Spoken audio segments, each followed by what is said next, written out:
Hi everyone, welcome to the Learnplex. आज की इस वीडियो लेक्चर में मैं आपको मज़ीद एक बेसिक अकाउंटेंसी कॉन्सेप्ट के बारे में बताऊंगी जो है मनी मेजरमेंट कॉन्सेप्ट। अगर इस कॉन्सेप्ट के बारे में हम सिंपल वर्डिंग में बात करें तो जो भी चीज़ आप मनी के टर्म्स में मेजर कर सकते हो उसी को आप अकाउंटिंग में लिख सकते हो। मतलब ये कि सिर्फ वो ट्रांजेक्शन। अब यहाँ आप वर्ड ट्रांजेक्शन का मतलब समझें कि ट्रांजेक्शन वर्ड के आने से पहले बार्टेड सिस्टम था। आपको पता है बार्टेड सिस्टम क्या होता है? बार्टेड एक्सचेंज का मतलब ये है कि गुड्स के बदले में गुड्स या सर्विस के बदले में गुड्स या सर्विस एक्सचेंज हुआ करते थे।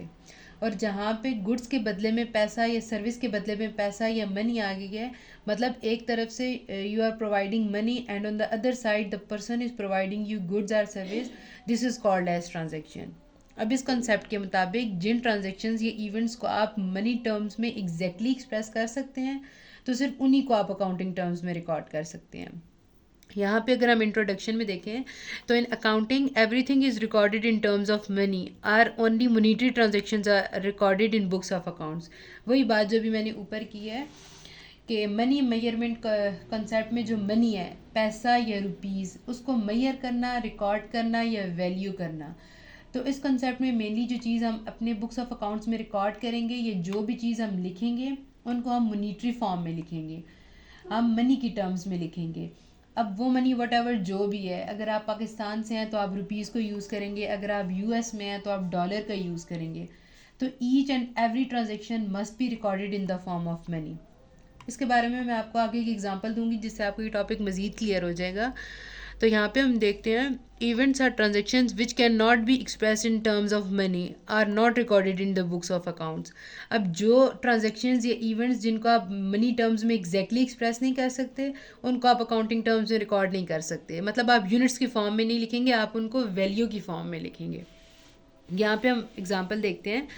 अ business has 4 storey building is not sufficient its values to be recorded.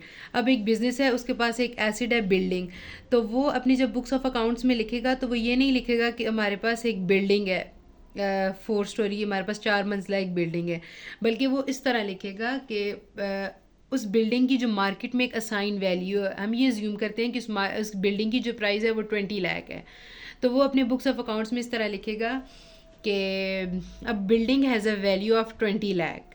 मतलब वो चीज़ की यूनिट को नहीं लिखता, वो वैल्यू को लिखता है जो मार्केट ने असाइन किया है या ऑनर ने खुद उस एसेट को असाइन किया है। नेक्स्ट एग्जाम्पल अगर हम देखें तो a business has 12 chairs 4 tables and 2 cupboards is not sufficient its values to be recorded. एक बिजनेस है, उसके पास 12 चेयर्स हैं, 4 टेबल्स एंड 2 कबर्ड्स हैं, तो वो अपने बुक्स ऑफ अकाउंट्स में चीज़ों की यूनिट्स को नहीं लिखेगा, बल्कि वो जो उसकी वैल्यू है जो उसने असाइन की है या जो मार्केट ने वैल्यू असाइन की है वो अपने बुक्स ऑफ अकाउंट्स में उन वैल्यू से उस एसेट को रिकॉर्ड करेगा।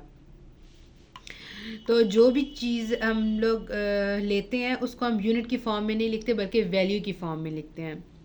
तो यही है मनी मेजरमेंट कंसेप्ट। ये एक बेसिक अकाउंटिंग कंसेप्ट है और सबसे इजी कंसेप्ट है जिसमें सिर्फ हम मनी को रिकॉर्ड करते हैं। हम लोग यूनिट को नहीं लिखते बल्कि हम सिर्फ मनी को रिकॉर्ड करते हैं।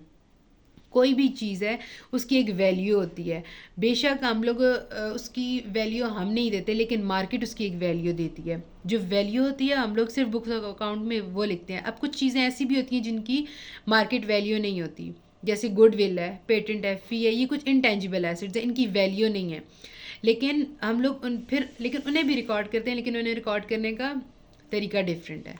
So that's it for today's lecture video. Hope you understand this topic. See you in the next video. Bye bye.